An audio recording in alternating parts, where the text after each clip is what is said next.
Nuestra empresa Maritime Logistics Group se ha asociado con la firma forense Mendoza, Arias, Valle y Castillo para hacer algunos seminarios de naturaleza laboral y otro tipo de seminarios.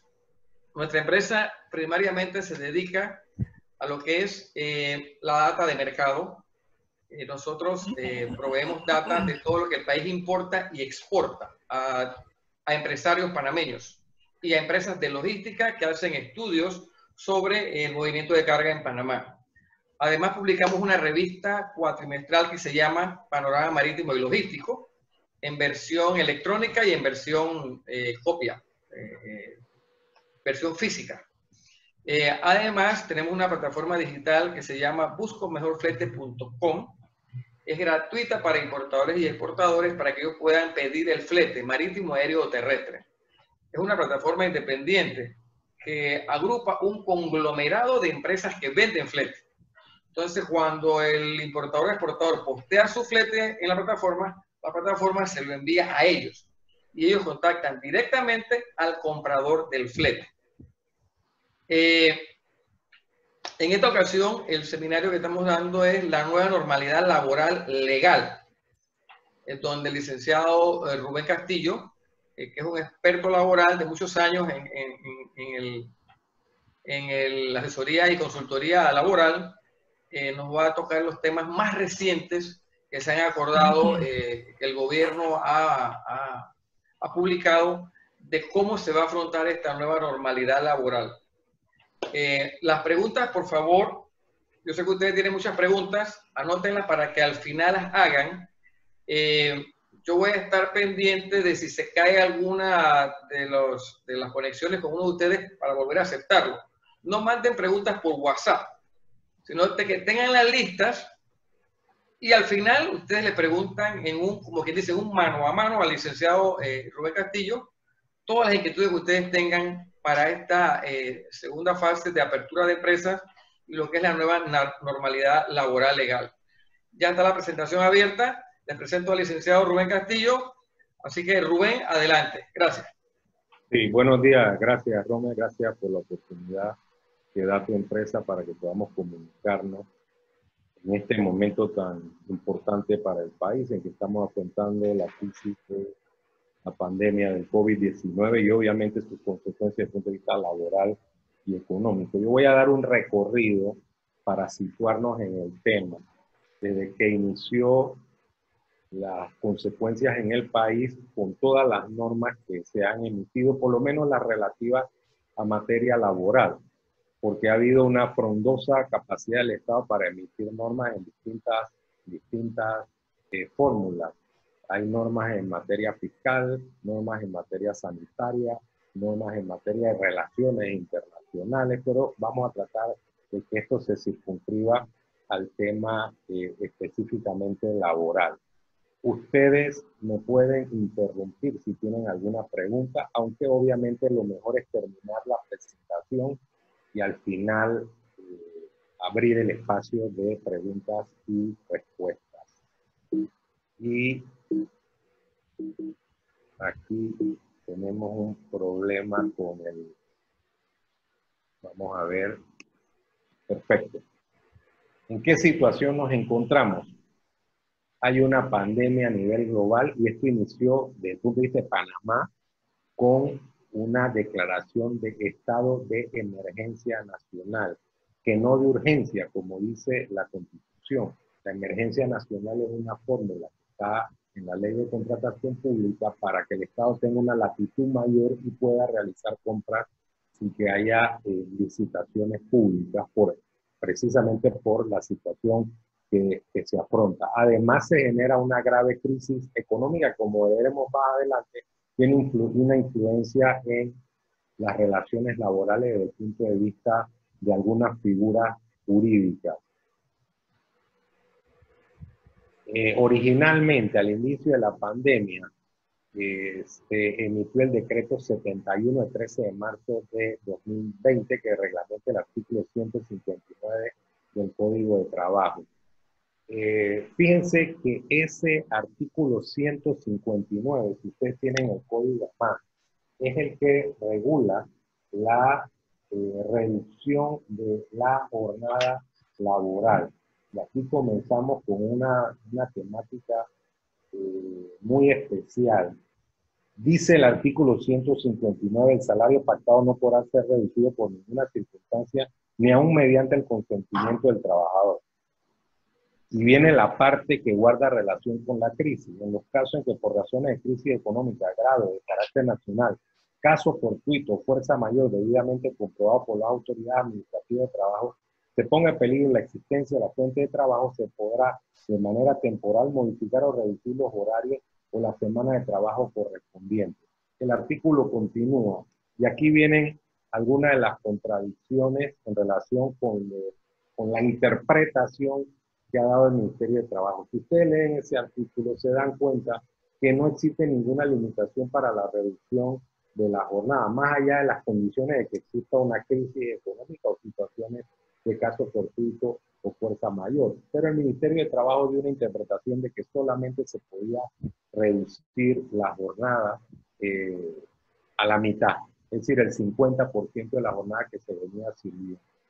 Y eso no lo dice el Código de Trabajo en el artículo 159, ni siquiera lo dice el decreto 71 que reglamenta ese artículo. Entonces es una expresión especulativa del Ministerio de Trabajo y como primera parada les puedo sugerir que si ustedes quisieran reducir la jornada más allá del 50%, según la ley vigente, esto es perfectamente posible. Hay personas que me plantean que cuáles son los efectos hacia el futuro de la reducción de la jornada. Yo puedo pactar con toda libertad. Dice que es temporal. Y temporal significa que después que yo le ponga un inicio y un final, por más dilatado que sea el mismo, es temporal dentro del universo de la relación laboral. Puedo ponerle 6 meses de reducción de jornada, puedo ponerle 7 meses. Y eso no tiene ningún problema desde el punto de vista jurídico, siempre y cuando esté consignado. El decreto 71 establece que hay un formato, y aquí nos vamos por otra situación que puede ser controversial. Dice, hay un formato que hay que seguir meticulosamente para poder concretar la reducción de jornada, y esto hay que mandarlo al ministerio a través de una plataforma digital. Obviamente el formato habla de que debe existir un acuerdo con el sindicato o con los trabajadores. Cuando el formato habla de sindicato y dice que el formato debe utilizarse necesariamente, en los casos en que no exista sindicato es obvio que yo puedo omitir esa expresión y voy a decir que estoy comunicándome con el trabajador para concretar la reducción de la jornada. También se dice que esta reducción debe ser para todos los trabajadores. No puede haber exclusiones. Estos son temas esenciales cuando hablamos de reducción de la jornada laboral. El decreto 78 establece una serie, el 16 de marzo del 2020, establece una serie de situaciones que tienen que ver con las sugerencias que hace el Ministerio para el manejo de las relaciones laborales. Y ustedes vieron que cuando se dio esta situación, se habló de teletrabajo, se habló de adelanto de vacaciones, se habló de trabajo a disposición, una serie de figuras que al final eran muy difíciles de sostener en el tiempo, como nos hemos dado cuenta. Pero ¿qué es fuerza mayor y qué es caso fortuito? Para que estemos situados en el tema, porque también esto tiene consecuencias jurídicas desde la perspectiva laboral. La fuerza mayor es un hecho producido por el hombre, que es imposible resistir. En este caso, por ejemplo, serían los decretos que ordenan el cierre de las empresas. Ese es un acto de fuerza mayor porque proviene del hombre, que es el órgano ejecutivo. El caso fortuito son actos propios de la naturaleza, que no hayan sido previstos y que también puede traer como consecuencia su irresistibilidad. En este caso sería la pandemia. A mi juicio existen los dos elementos, el caso fortuito y la fuerza mayor. Las medidas a tomar que señalaba el Ministerio de Trabajo implican la creación de un comité de salud e higiene. Más adelante vamos a ver cómo eso se ha desgranado con distintas normas y fórmulas que ha ido emitiendo el órgano ejecutivo a través del Ministerio de Salud y el Ministerio de Trabajo. Otro elemento que se señaló era el adelanto de vacaciones. Obviamente, ese es un problema que a futuro va a generar muchas situaciones controversiales, porque en algunas empresas se estaban adelantando vacaciones de periodos, por ejemplo, del año 2021 y del año 2022.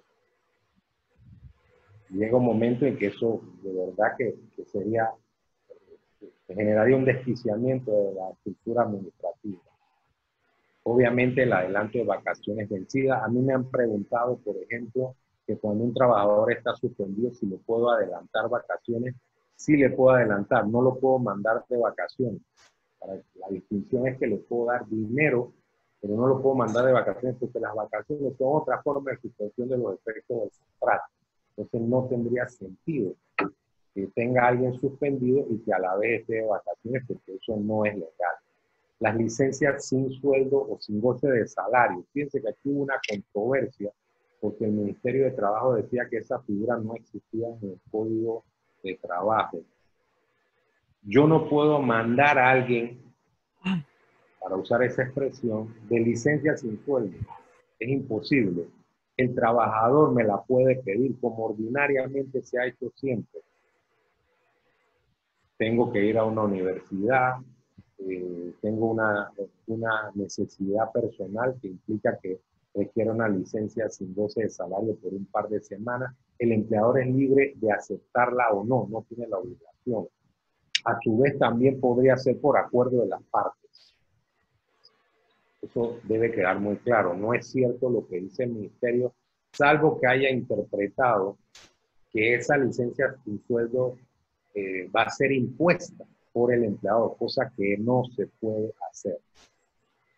El tema del teletrabajo o trabajo a distancia, el teletrabajo está regulado en una ley, puede ser parcial.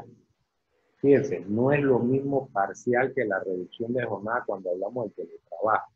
Cuando usted constituye una relación por teletrabajo, en estas circunstancias, usted puede decidir si una parte del tiempo se realiza en la casa y otra parte físicamente en el puesto de trabajo ordinario. A eso se refiere el teletrabajo parcial. Puede ser totalmente en un sitio distante o sitio alterno, como dice la normativa. Eso no tiene ningún problema. La ley en Panamá es muy amplia. El empleador no tiene que financiar el gasto de internet del trabajador, salvo que le imponga alguna situación especial. Si el empleador dice que requiere un ancho de banda específico o algún tema tecnológico que va más allá de las instalaciones ordinarias que tiene el trabajador en su casa, el empleador tendría que pagar. Entonces, ¿qué pasa? Si tengo teletrabajo, debo seguir pagándole el salario que comúnmente le he pagado, las 8 horas de trabajo. Si quiero hacer una modificación para que además haya reducción de jornada, son 2 documentos, el de teletrabajo y el de reducción de jornada. El tema de la movilidad laboral, que estaba consignado para aquellos casos donde hay trabajadores que están en las zonas de riesgo, es decir, embarazadas, enfermedades crónicas, personas de más de 60 años. Se señalaba que el empleador puede mover al trabajador a otra actividad ejerciendo la movilidad. Y aquí se dan también algunas contradicciones, porque la norma de movilidad, que es el artículo 197A del Código de Trabajo, señala que siempre que no afecte la autoestima del trabajador. Generalmente estamos hablando que la movilidad se da en actividades conexas o relacionadas con la operación normal que realiza el trabajador. En este caso, producto de la situación actual, yo diría que podemos ir un paso más allá de la movilidad se puede ejercer con mayor liberalidad porque se ejerce en función de la protección del trabajador. Sin embargo, debo anotarles lo siguiente. Hay gente que me está preguntando si existe una normativa que pudiéramos llamar popularmente antiviejo, que el que tiene más de 60 años debe necesariamente irse para su casa, producto de la pandemia. En Panamá no existe. Ese trabajador de más de 60 años, yo no lo puedo suspender por el hecho de que tenga más de 60 años. Igual que a la trabajadora embarazada, no existe la obligación de retirarla del puesto de trabajo. Y viceversa, fíjense los casos que se han dado en la práctica, trabajadores que tienen más de 60 años, que son reactivados al abrirse los bloques y dicen yo no voy para allá. Y a mi juicio, en ese caso, existen ausencias injustificadas o podrían darse en la medida en que el trabajador no se reintegra a su puesto de trabajo. El trabajador podría exigir dentro del contorno de la actividad como se está desempeñando que el empleador le provea de todas las medidas de seguridad. De hecho, le recomendamos a las empresas que a estos trabajadores que están en una franja de riesgo se les dé todas las medidas más extremas de seguridad. Bueno, pues si hay mascarillas que tienen una protección específica, le vamos a dar la superior, le vamos a dar visores, todos los elementos que extremen la seguridad en el caso de esos trabajadores que están en una franja de riesgo, pero no se podrían negar a realizar el trabajo, porque no existen normas que impidan o que limiten el trabajo de estas personas. Solamente existen normas de protección que nosotros debemos cumplir. Si la empresa no la cumple, podrían haber demandas o inclusive podría darse una investigación de naturaleza penal en el caso en que exista negligencia que haya generado a su vez un daño a cualquier persona por el no cumplimiento de las medidas de seguridad. El otro elemento es trabajo a disposición o trabajo en call. Ese para mí no tiene ninguna eficacia desde el punto de vista administrativo laboral.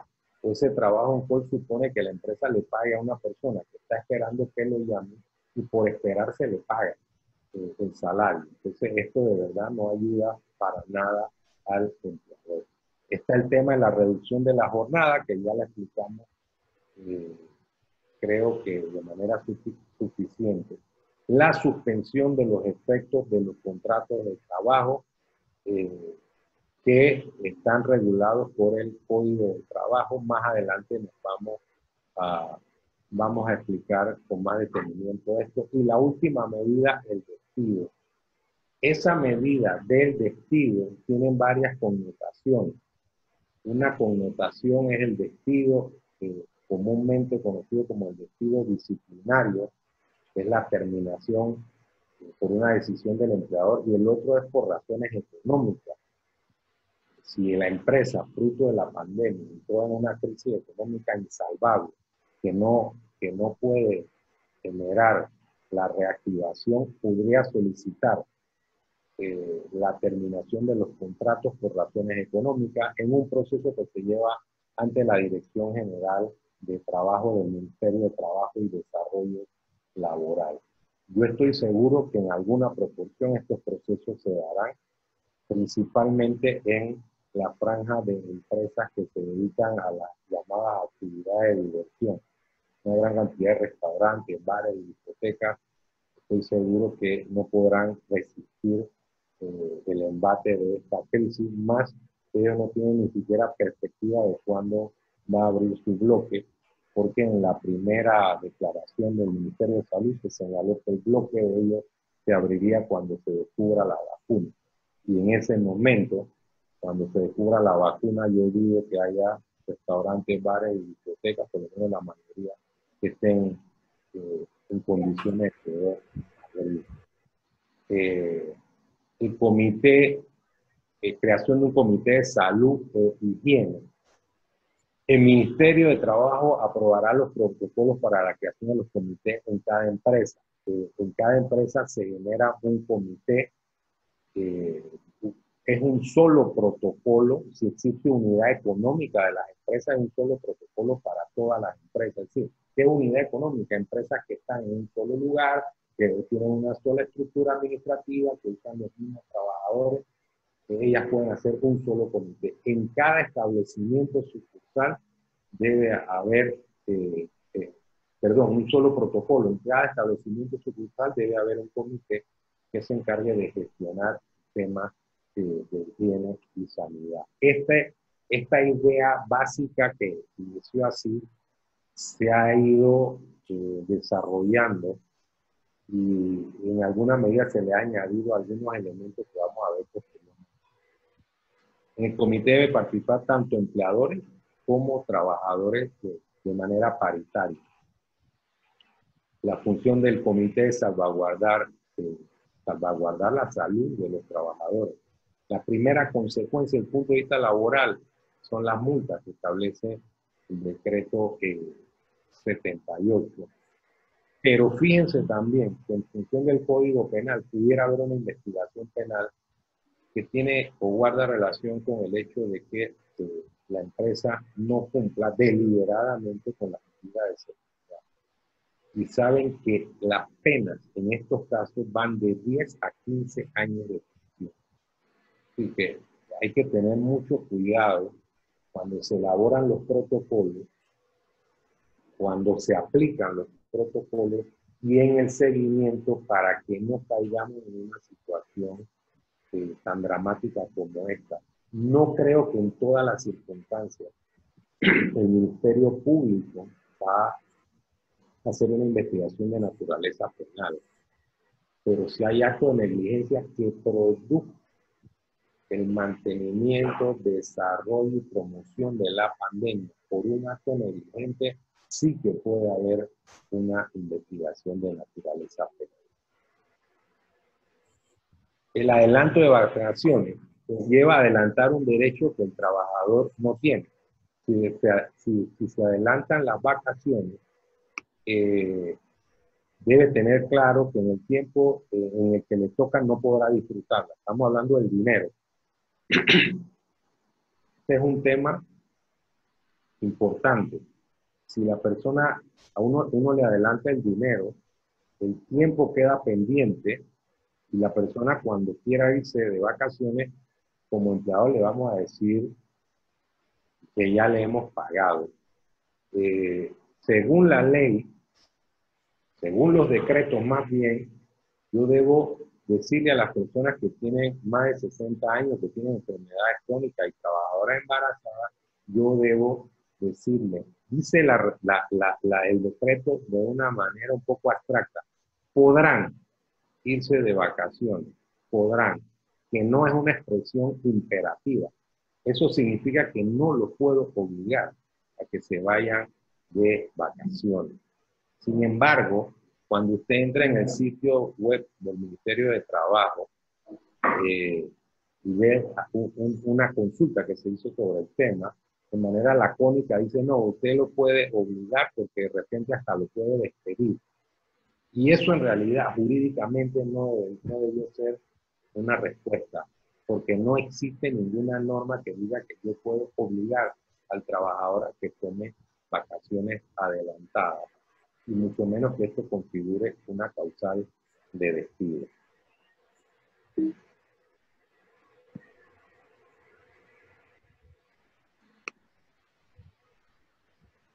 Si un trabajador tiene el derecho a vacaciones, el empleador puede enviarlo de vacaciones por mínimo 15 días. Las vacaciones existen, es un derecho del trabajador y una obligación del empleador otorgarla. Obviamente le tengo que pagar. Como ya dije, dice el ministerio que esto es obligatorio y que el trabajador no se puede negar, pero yo insisto en que esto no aparece en ninguna norma de la legislación. No existe. Yo no me atrevería a despedir a alguien porque no se quiera ir de vacaciones. La licencia sin sueldo implica una suspensión de los efectos del contrato. No hay obligación de trabajar ni de pagar salario. El trabajador tiene que estar de acuerdo o ambas partes deben acordarlo, tal como lo mencioné anteriormente. Vuelvo, insisto, el Ministerio señala que el Ministerio de Trabajo ha señalado que no existe la licencia sin sueldo en nuestra legislación. Eso no es cierto. Yo no puedo obligar al trabajador, eso sí, pero todos los días antes de la pandemia se daba este tipo de figuras. El teletrabajo requiere una adenda, se debe especificar el horario, existen descansos entre jornada y descanso semanal, el trabajador no está obligado a las horas extras, aplican las mismas coberturas del seguro social, él sigue siendo un trabajador. La empresa debe proporcionar todos los instrumentos y medios tecnológicos para que el trabajo pueda laborar desde su casa siempre y cuando sea una exigencia del empleador. No implica que la empresa debe pagar gasto de energía o internet. Y puede incluirse la figura del trabajo on-call, que es el trabajo a disposición. La movilidad laboral implica mover a un trabajador a una posición que pueda ejercer debido a que es compatible con su fuerza, con su jerarquía, actitud. La movilidad se puede dar por la organización administrativa de la empresa, por razones tecnológicas y de producción. La movilidad en Panamá no está regulada desde el punto de vista geográfico, está regulada desde el punto de vista horizontal. Y además puede ser vertical porque la movilidad permanente se entiende como un traslado. Son figuras que ha recomendado el Ministerio. El trabajo a disposición o el trabajo on-call, ya lo mencioné, el trabajador está esperando que le den alguna labor que hacer y al final prácticamente eso constituye una licencia con goce de salario, porque ese periodo de tiempo que él está esperando a que le instruyan para que realice una actividad está supuesto al pago. La reducción de la jornada, como ya les mencioné, está regulada en el artículo 159 y en el decreto emitido por el Ministerio de Trabajo. Y tiene las siguientes condiciones, que cita grave crisis económica a nivel nacional, caso fortuito o fuerza mayor. De hecho, en este momento hay una declaratoria de emergencia nacional y es obvio que de esa declaratoria se desgrana de la fuerza mayor y del hecho de la existencia de la pandemia, el caso fortuito, tal como lo explicamos anteriormente. La empresa lo tiene que acordar con los trabajadores, con el sindicato si existe, no implica reducción de salario, y quiero explicar esto. En Panamá no puedo reducir el salario por el Ministerio de la Ley. El Código de Trabajo dice que nula cualquier cláusula o cualquier acuerdo que implique la reducción del salario. Porque acá yo reduzco la jornada y pago específicamente el tiempo efectivamente laborado. Es una medida temporal, pero la temporalidad la definen las partes.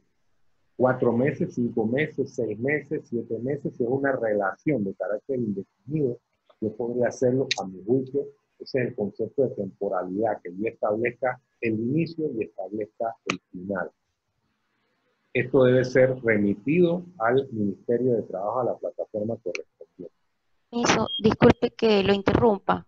Sí. Con respecto a la parte de reducción de jornada, lo que quiere decir es que la base del cálculo de las horas es el salario que está estipulado en el contrato. Sí, el salario, y lo voy a dividir entre las horas que efectivamente elaborada. Es decir, va a ganar el salario por hora que le corresponde al tiempo que efectivamente elaboró. No hay reducción en el sentido de que, bueno, tú trabajas 8 horas y te pago la mitad. Eso no es posible en la ley panameña. Y esta norma es consecuencia de la crisis de 1987 y 89. Esta norma se dio con la gran reforma laboral del año 95.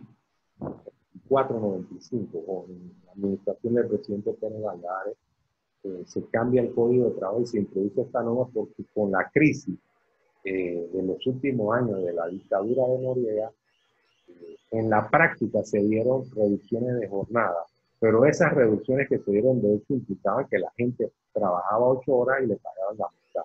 Acá hubo una reformulación de eso que se dio en la práctica y se hizo una norma que primero establecía condiciones. Debe haber casos fortuitos, fuerza mayor, debe haber una grave crisis económica en el país y no te puedo reducir el salario, sino pagarte el salario que corresponde al tiempo efectivamente laborado. En el caso, por lo menos que se menciona en el modelo que se hizo de sindicatos, si nosotros no tenemos sindicato, solamente reafirmar lo que usted dijo, ¿tendría que hacerse un acuerdo de manera individual o se puede hacer un solo acuerdo que incluya a cada colaborador? Yo haría el acuerdo de forma individual, pero con todos los colaboradores. Dele. Muchísimas gracias. Gracias a usted, porque yo tengo que remitir esto al Ministerio de Trabajo y me gustaría, para mí, desde el punto de vista probatorio, tener esto individualizado. Para continuar, les digo, no existe tampoco una disposición que diga que no puedo despedir. En otros países han hecho limitaciones al despido. En Panamá no, yo puedo despedir. Obviamente debo respetar lo consignado en el artículo 214 del Código de Trabajo, que señala que el despido debe notificarse al trabajador con las causales, con las circunstancias, hechos que configuran la posibilidad del despido. Eso lo dice la ley. Eso nos trae otros problemas. Si tengo una persona que está laborando a distancia, puedo despedirlo virtualmente. Es un debate que los tribunales no han resuelto, porque hasta ahora la jurisprudencia señaló o ha señalado que los despidos deben hacerse a través de notificaciones personales. Pero si ustedes revisan el 214 del código, dice que el despido debe darse por escrito. Y la virtualidad, a mi juicio, pudiera probarse que el despido se ha hecho por escrito y que ha sido recibido por el trabajador. Pero es un tema que está en una arena movediza por los antecedentes jurisprudenciales de los tribunales, que a mi juicio van a cambiar fruto de la realidad, donde la virtualidad está tomando un papel preponderante. Pero al final no está prohibido o no está prohibida la posibilidad de realizar despidos.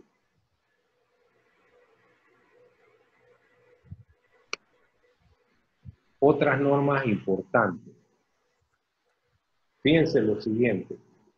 Cuando comenzamos el proceso de la suspensión de los efectos de los contratos, cumpliendo el Código de Trabajo y cumpliendo el decreto correspondiente que le reglamentaba más bien la suspensión, se planteó dos supuestos esenciales. Un supuesto que tenía que ver con las empresas que habían sido cerradas. En ese caso, la empresa cerrada no tenía que hacer tanto énfasis en la llamada prueba idónea que fue inventada por el decreto, porque el Código de Trabajo no lo dice. Esa prueba idónea es una declaración jurada desde la perspectiva económica que diga que la empresa está sufriendo perjuicios que afectan su capacidad económica. Pero en ese caso, a mi juicio, el solo decreto que ordenaba el cierre generaba la fuerza mayor, además del concepto de caso fortuito, porque qué duda cabe que la presencia del coronavirus ha afectado las relaciones comerciales, las relaciones económicas, sociales y laborales. Pero el código tenía ese matiz de dos tipos de empresas. A las que no se les cerró, debían hacerle mucho más énfasis en la declaración jurada o prueba idónea para demostrar la afectación económica y que entraba en un proceso de imposteabilidad. O sea, hay empresas que le dijeron usted puede abrir. Por ejemplo, las lavanderías, que fueron una de las primeras que se señaló que podían abrir. pero ¿qué flujo de actividad había? Si las demás empresas estaban cerradas, era obvio que el objeto de la lavandería giraba en torno a la actividad económica de las otras compañías. ¿Quién iba a pensar en que iba a mandar a planchar ropa si prácticamente las personas estaban confinadas y no tenían o no les surgía esa necesidad? Entonces muchas lavanderías no abrieron producto de la realidad, y obviamente en algunos casos pidieron la suspensión. En otros casos, empresas de limpieza que prestaban servicios a casinos, hoteles y demás, estaban habilitadas para seguir operando, pero no podían seguir operando porque estaban vinculadas a empresas que estaban cerradas. Entonces, ¿qué voy a trabajar? ¿Cómo voy a trabajar si mi operación es ineficaz? Porque las empresas a las que presto el servicio están cerradas. Entonces, en esos casos había que detalladamente, o hay que detalladamente establecer las características de por qué el cierre, por qué las situaciones que son de terceras personas afectan mi operación y cómo eso se transmite en una reducción de ingresos y de liquidez de la empresa. Recuerden que la norma de suspensión tiene como objetivo preservar los puestos de trabajo. Otras contradicciones que se dieron en los decretos es que originalmente se dijo, por ejemplo, los hoteles, se ordena el cierre de los hoteles, pero hubo otro decreto que decía que los hoteles podían abrir para la atención de sus huéspedes y pacientes, lo cual, a mi juicio, la redacción no era la más feliz, porque los hoteles que están prestándole servicio al Ministerio de Salud, o como dicen en España, los hoteles medicalizados, no están siendo administrados como hoteles, ni siquiera por las empresas que son propietarias. Hay una especie de concesión que se hace al Ministerio de Salud para que el hotel siga funcionando, pero ahí no hay trabajadores del hotel, no hay una administración del hotel, etcétera, etcétera. En esos casos específicos también se puede demostrar que el hotel está realizando una actividad diferente a la cual está supuesto a realizar, y que esa actividad diferente no le genera ningún beneficio importante para efecto de continuar la operación, que no tiene huéspedes y que no lo va a tener durante un periodo largo de tiempo. Tiene un tema adicional en las prórrogas. Las prórrogas son de hasta 4 meses. Y a mi juicio, la realidad del curso de la pandemia nos lleva a la conclusión de que van a terminar los 4 meses y todavía las empresas no se van a poder rehabilitar. Esa es una realidad. Entonces, si no hay una legislación alternativa o una interpretación mucho más amplia del artículo 159, entonces las empresas dirán, yo no puedo abrir, no tengo manera de que se sumen todos los trabajadores y en consecuencia voy a tener que comenzar a despedir. Fíjense lo siguiente, en un hotel X en Panamá, que es un caso concreto y omito el nombre, el hotel tiene 800 trabajadores. Cuando se acaben estos 4 meses, esta crisis empezó en marzo, estamos hablando de abril, mayo, junio, en julio, ¿ustedes creen que el hotel estará en condiciones de abrir para manejar el flujo de huéspedes que impliquen tener 800 trabajadores? Eso es imposible materialmente, y así ocurrirá con muchas empresas porque no existe el mercado, va a haber mucha oferta y poca demanda, y en consecuencia se va a requerir un marco regulatorio diferente para estos casos. Y a mi juicio, y así se lo he manifestado en la mesa de reactivación laboral y económica, a mi juicio, lo que debe ocurrir es que una vez vencida la prórroga, se le debe permitir al empleador iniciar nuevamente la rueda, es decir, ahora voy a pedir nuevamente la suspensión para que siga dándose posteriormente la prórroga de 4 meses. Porque de lo contrario, estamos abriendo el portillo de la posibilidad de despido.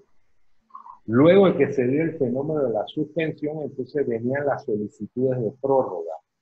Y entonces el ministerio reguló aún más eso y señaló que las empresas que estaban cerradas por orden del Estado no tenían que pedir la prórroga del mes que le correspondía, que se prorrogaban las suspensiones de manera automática, que las otras tenían que pedir la prórroga con 5 días de anticipación a su vencimiento y que además decía, o dice el decreto, deben explicar detalladamente por qué lo piden y que el Ministerio de Trabajo se reserva el derecho a hacer inspecciones y verificaciones para ver si esto que señala la empresa es correcto. Entonces, son nuevamente dos detalles, una bifurcación en dos situaciones. Una, las empresas que están cerradas y otra, las empresas que pudiendo abrir, de repente, desde el punto de vista material, no van a poder realizar su actividad. También está el decreto, la resolución 154, que después fue cambiada por la 155. Recuerden, esta resolución tiene que ver con los protocolos. Entonces se decía que la empresa que tiene más de 51 trabajadores requería que el protocolo fuera revisado por un experto en seguridad ocupacional. Hubo una grave crítica de la empresa privada que decía que esta burocracia de la reapertura estaba afectando la posibilidad cierta de abrir y que debíamos basarnos en el protocolo de la OMS, que simplemente hablan de 5 elementos básicos: el lavado de manos, el uso de mascarilla, el distanciamiento corporal y un par de cosas más. Y que era absurdo que se hablara de expertos en seguridad ocupacional para que se escribieran los protocolos. Y estamos hablando de todas las empresas del país, no pierdan de vista eso, cuando no hay en Panamá la cantidad de expertos que puedan atender esta materia de forma rápida. De hecho, los centros comerciales se han quejado de que ellos presentaron un protocolo en el mes de abril y a estas alturas no ha habido respuesta de las autoridades.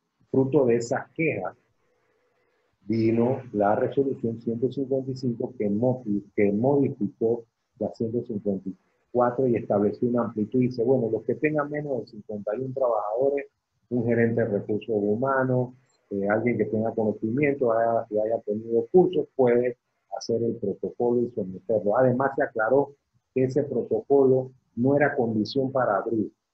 Se señaló que tenían 4 meses a partir de la reapertura para formalizar el protocolo. Inclusive el sello Panamá Saludable tampoco es condición para abrir.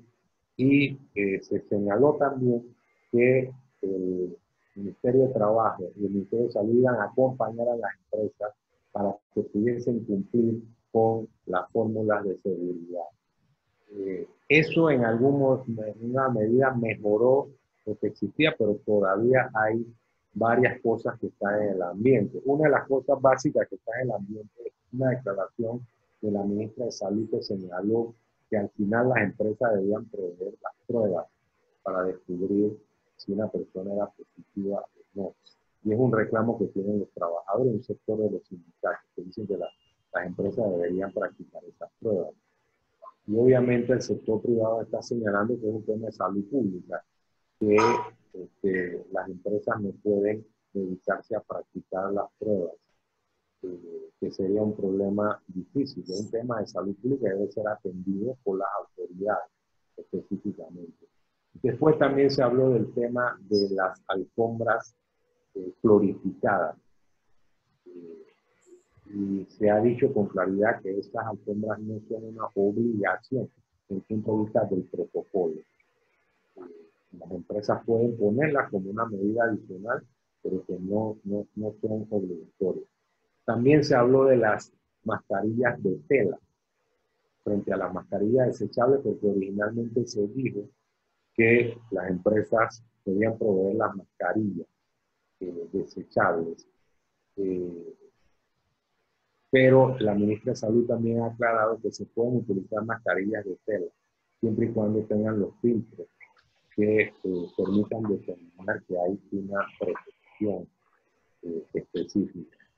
Se habló del tema de la temperatura, de la toma de la temperatura, y muchos teníamos una idea muy vaga. Bueno, ¿para qué tomo la temperatura? Si hay alguien asintomático, el hombre está vagando por ahí dando vueltas y la temperatura no me va a decir mucho.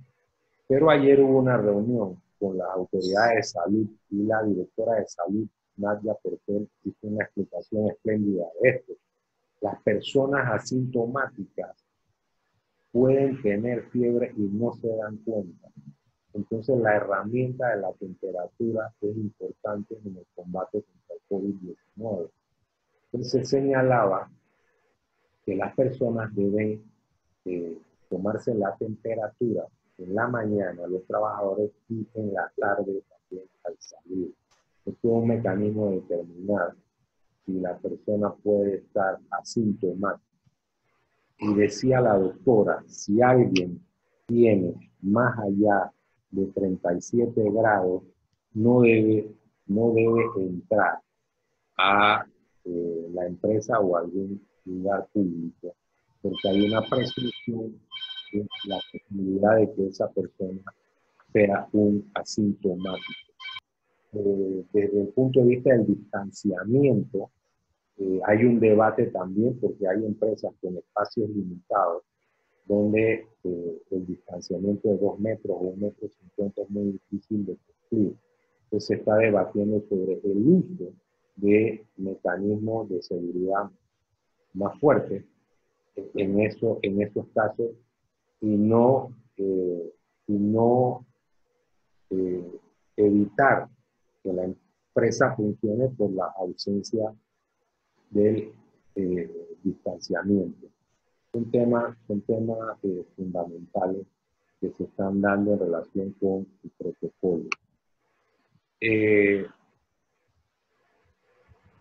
Esto ya lo vimos, la segunda suspensión. El decreto de la segunda suspensión repite un poco lo de la primera suspensión en el sentido de que ustedes, si están cerradas las empresas, pueden entender que la prórroga se da de manera automática. También quiero hacerles una aclaración. El decreto original de la suspensión decía que existe el silencio administrativo positivo. Presento la suspensión, hay 3 días. Al tercer día se entiende que la solicitud ha sido aceptada y esto se configura al 4.º día, dice el último decreto. Pero ¿qué estaba ocurriendo? ¿Qué ocurre en la práctica? Y creo que esto tampoco pudiéramos hacer una crítica tan fuerte a la autoridad, porque nadie estaba preparado para enfrentar esta situación. Hay 275.000 contratos suspendidos y se puede estimar que la actividad económica ha afectado a 400.000 personas. La crisis económica. ¿Qué ocurría en la práctica con la solicitud de suspensión? Pasaban los 3 días, usted no recibía ninguna notificación o el proveído, que es la expresión que usa el ministerio, donde se aceptara o no la solicitud de suspensión. No lo recibían. Al 4.º día usted decía, bueno, hay un silencio administrativo. A las 2 semanas venía una resolución en contra, con una fecha anterior, lo cual me parece que es algo difícil de asumir. Esos son temas que generan dudas y a su vez especulaciones sobre el manejo que se ha dado en determinados casos en esta situación. Sin embargo, la buena fe se presume y puede ser que haya temas tecnológicos, el ciberespacio, que no llegó a tiempo, errores en los correos electrónicos, una serie de situaciones que se han verificado y debemos entender que el Ministerio de Trabajo ha hecho todo el esfuerzo para que esto se agilice. De hecho, muchos trabajadores que no estaban en la Dirección General de Trabajo y en las direcciones regionales han sido sumados para atender la avalancha de solicitudes, pero ese problema específico ha generado situaciones críticas porque muchos empleadores notificaban la suspensión y después le venía una resolución con una fecha vieja donde se le rechazaba. la solicitud, generando una situación crítica porque entonces se entendía que había que pagarle todos esos días a esos trabajadores. El primer decreto que habló de la suspensión también señala que una vez termine la misma, todos los trabajadores deben regresar. Entonces, volvemos al punto original que yo mencioné, que imagínense el caso en que termina las suspensiones y sus prórrogas y la actividad económica no permite que yo sume a todos los trabajadores. ¿Qué vamos a hacer? Esa es una duda que todavía está sin aclarar, porque los trabajadores, más bien los sindicatos en la mesa de reactivación económica y laboral, y lo han dicho públicamente también, no aceptan ninguna modificación temporal a la legislación laboral. Entonces, de repente esto se va a resolver a través de normas legislativas en función del periodo extraordinario de sesión. Ya que el presidente ha dicho que va a presentar un paquete de ley. Veremos qué ocurre con eso. Volvemos a los comités y a los protocolos. Fíjense que debemos tener claro que el comité es obligatorio para todas las empresas, no importa su tamaño. Todas las empresas lo deben tener. Igual que el protocolo de salud e higiene. Hay un último decreto que se emitió antes de la apertura del bloque 2 que dice que el uso de mascarillas es obligatorio y que debe existir el distanciamiento físico. Y eso se va a aplicar a través de auditorías que realice el Ministerio de Salud y el Ministerio de Trabajo en conjunto. Se está tratando de que haya una especie de ventanilla única para que la actividad de verificación de los protocolos y de la misma auditoría no afecte la actividad económica de las empresas que están reabriendo.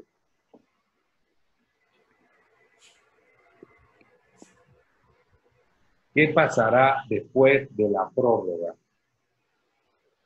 Se terminaron las prórrogas y no hay ningún cambio.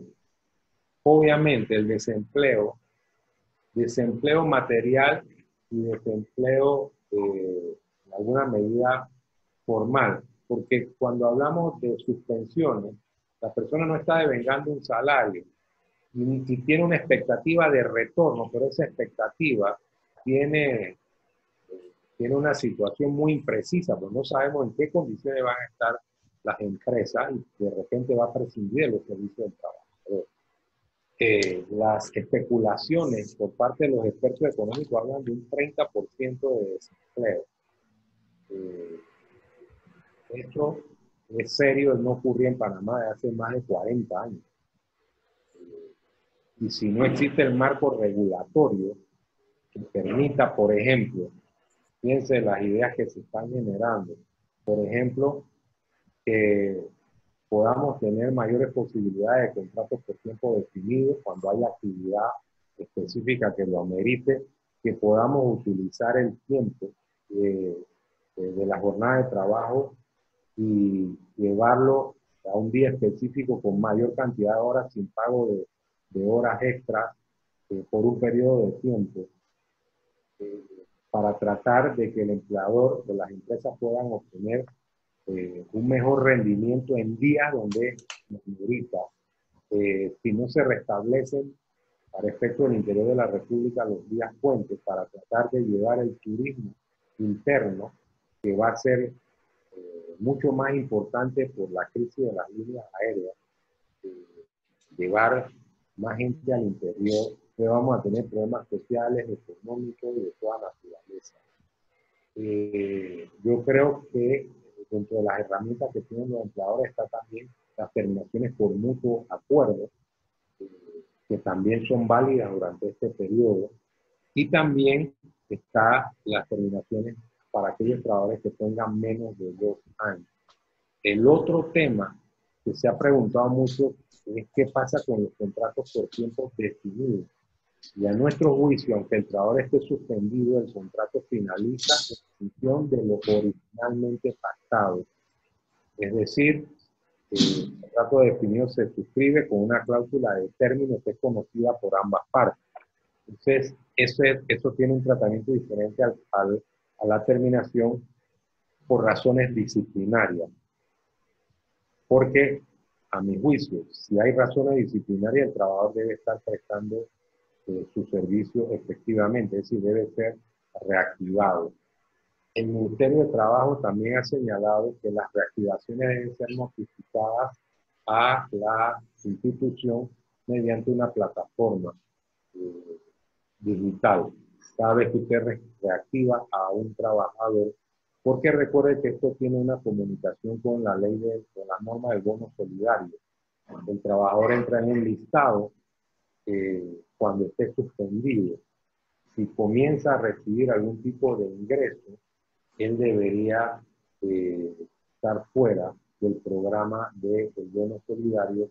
Y a mi juicio, estas notificaciones de reactivación tienen que ver con esto. Está también otro tema.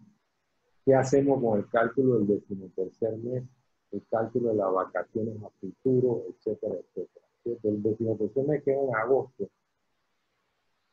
Dice el ministerio que los 13º meses hay que pagarlo de manera completa.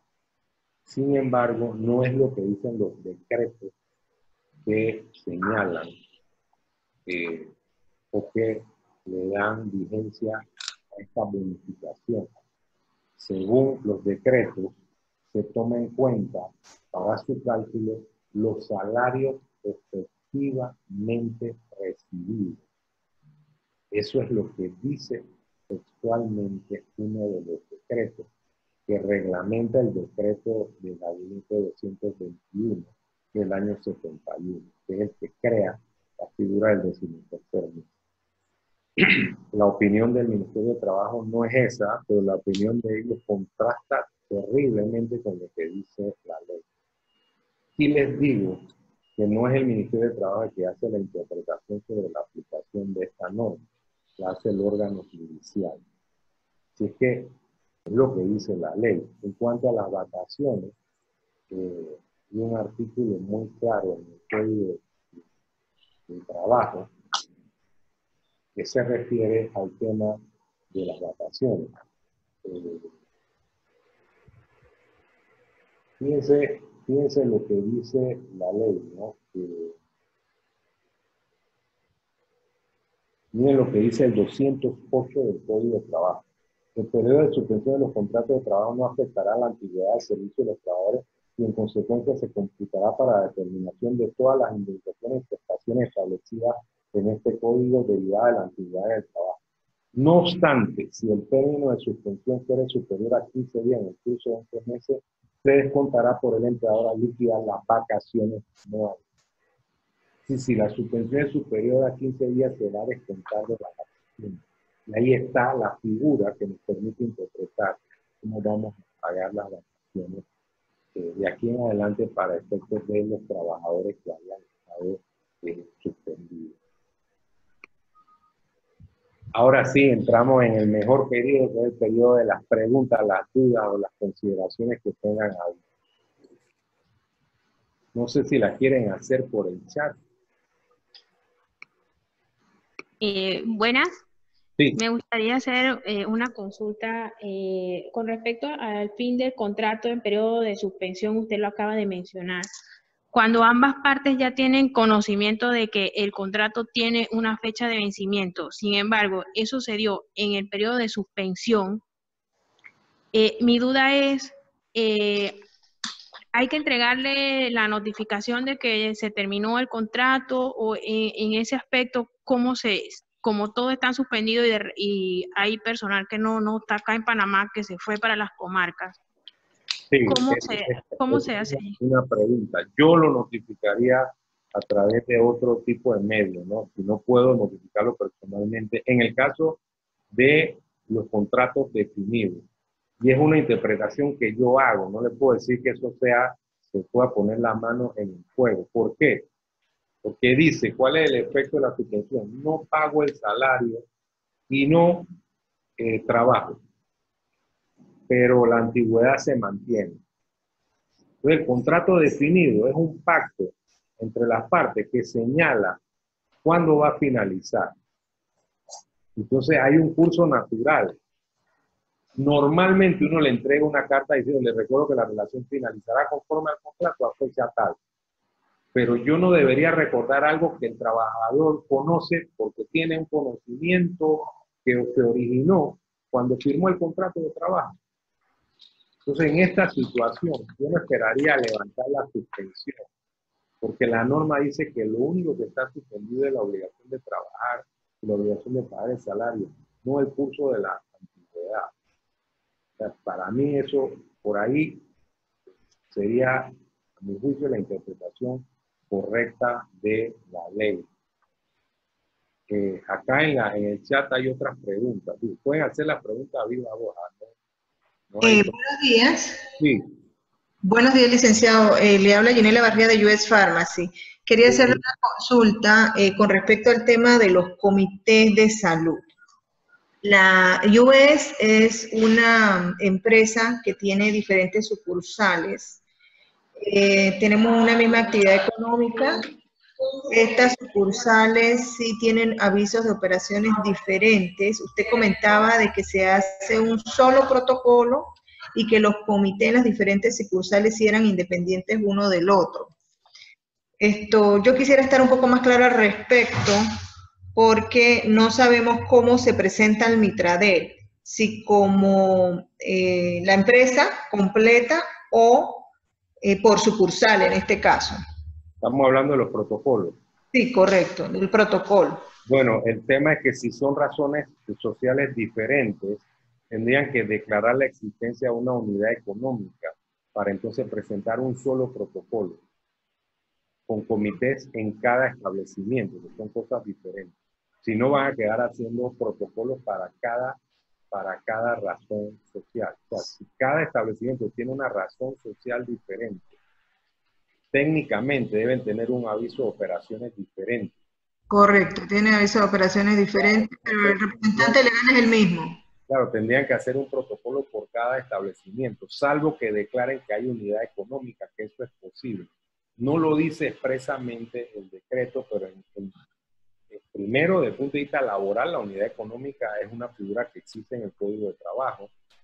Y segundo, que las autoridades han reconocido que esto puede ser. Lo único que habría que declararla. Y si usted la declara, queda atada a esa declaración desde el punto de vista laboral y también podría tener otras consecuencias en otras materias. Sí, es que la confusión en mi caso radica en que todo este personal de las diferentes sucursales está bajo el paraguas, en este caso de la empresa principal, dentro de la planilla. Es una misma planilla, una sola planilla. Correcto, pero como es una sucursal con una unidad de negocio aparte, que es una farmacéutica diferente a la distribuidora, que es la principal, estamos no muy claros respecto a lo que hay que presentar al Mitradel, si son protocolos independientes o uno solo. Yo pienso que el hecho de que estén en una sola planilla permite que presenten un solo protocolo para toda la empresa. A mi juicio es así, porque aunque la actividad difiera. ¿Perdone? Aunque los procesos, pues, entre una unidad y otra sean diferentes. Bueno, el protocolo tendrá que consignar esas diferencias, ¿no? Ok. El protocolo es una herramienta que la construye la empresa y que debe reflejar la realidad de la empresa. Yo no veo problema con esto. Yo puedo poner un protocolo y decir, bueno, en tal empresa tiene tales circunstancias particulares, ahí se va, tal establecimiento tiene estas circunstancias y vamos a manejarlas de esta forma, en ese caso en específico. Yo también les recomiendo que en los protocolos señalen que es obligatorio a discreción de la empresa que el trabajador tenga que aceptar la realización de una prueba para determinar si tiene o no COVID-19 o las pruebas serológicas, que son aquellas que determinan que la persona tuvo rastros o que se contaminó del COVID-19 anteriormente. ¿Esa es la que es en sangre? Sí. Ese es con el dedo, una gota de sangre del dedo. Una gota de sangre del dedo, pero digo, al final, ¿qué ocurre? Ese tema de la gota de sangre no es que lo debe practicar la empresa, porque esa es la gran discusión. No me lo pongan a mí como una obligación, porque nosotros no manejamos un tema sanitario, eso es un tema de salud pública que lo debe manejar el ministerio. Pero yo, dentro del protocolo de la empresa, sí sugiero que se establezca la obligación del trabajador, porque hemos visto casos de trabajadores que dicen: yo no me someto a la temperatura, yo no me someto a ninguna prueba, porque ese es un tema privado, ¿no? Yo lo voy a poner en el protocolo, y la norma dice que el protocolo gobierna la interrelación entre las personas que están en el trabajo. Entonces, una pregunta, el gobierno no está haciendo pruebas serológicas, están haciendo el PCR, ¿no? Que es directamente a los que tienen síntomas. Sí, pero digo, la prueba serológica, al final, si yo como empleador lo pongo en el protocolo, el trabajador tendría la obligación de cumplirlo. Recuerden lo siguiente: dice la ley que el incumplimiento de las medidas de seguridad acarrea el despido siempre y cuando sea reiterado. Pero a mi juicio, en este caso, no es esa causal, es la causal de falta de probidad. Yo recuerdo anteriormente, cuando hablaban de la embriaguez, decían, bueno, la embriaguez es causal de despido o el consumo de sustancias prohibidas por la ley cuando hay reiteración. Y hubo un tribunal que dejó una jurisprudencia espléndida y exquisita que decía, no, si esa persona es capaz de causar daños a terceros, entonces no es esa causal que requiere la reiteración, es la causal de la falta de probidad, porque él sabe que si él toma un vehículo, por ejemplo, puede poner en peligro a los demás, y aún así se monta en el vehículo en las condiciones en que está. Y yo recuerdo que era un caso de un transporte de gasolina, el individuo salió altísimo por consumo de cocaína. Entonces los tribunales dijeron que era así. Y utilizando esa jurisprudencia, yo voy a concluir que en una situación de una pandemia, de un individuo que de manera rebelde dice yo no me tomo la prueba, no me tomo la temperatura, a mi juicio es un hecho grave. Además que hay otra causa que es poner en peligro a las personas que están en el lugar de trabajo. Entonces, al final, redondeando la pregunta, yo creo que se puede, tomando en cuenta que está en una sola planilla, señalar que es un solo protocolo y en el protocolo hacer las especificaciones tomando en cuenta las características de cada establecimiento. Yo no una pregunta, la prueba serológica no es obligatoria que la empresa la ponga. Sin embargo, si ella quiere ponerla, el empleado es obligatorio que la tome. Sí, lo que ocurre es que en la ley se dice que el trabajador, el Código de Trabajo, el trabajador tiene la obligación de someterse a pruebas por el consumo de drogas o sustancias prohibidas por la ley. Es lo que dice. Antes o durante la relación.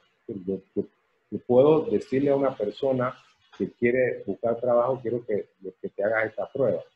O durante la relación, las veces que yo quiera puedo solicitar. Ahora, yo digo, en el protocolo pongamos eso, porque es un medio de defensa de la empresa. O sea, tengo dudas. Imagínense que alguien me diga, mira, en la casa de él vive una persona que tuvo COVID. ¿Cómo yo no puedo proteger a la empresa y proteger a los trabajadores que están ahí y a los clientes, exigiendo que se haga una prueba? Obviamente, si yo la exijo, yo la tengo que pagar, como ocurre cuando la persona consume sustancias prohibidas por la ley. Ok, bueno, solamente para agregar, ahora a los que están en el seminario les voy a enviar unos correos de una empresa que está proveyendo las pruebas serológicas y también le indican qué laboratorio puede ir a su empresa a ponerla, porque la prueba serológica tiene que ponerla un personal idóneo, que tiene que ser un laboratorista. Entonces, la empresa le va a indicar también qué laboratorio puede ir a su empresa a hacer la prueba si usted adquiere la prueba serológica y desea que esa empresa, ese laboratorio, se lo vaya a hacer. Ahora les envío el correo con la información. Dice aquí, usted, vamos a ver un poquito lo del chat. No se preocupen, todavía tenemos tiempo, pero no quiero Tenemos dejar hasta las 6 de la tarde para hacer preguntas. no quiero dejar a lo del chat por fuera, ¿no?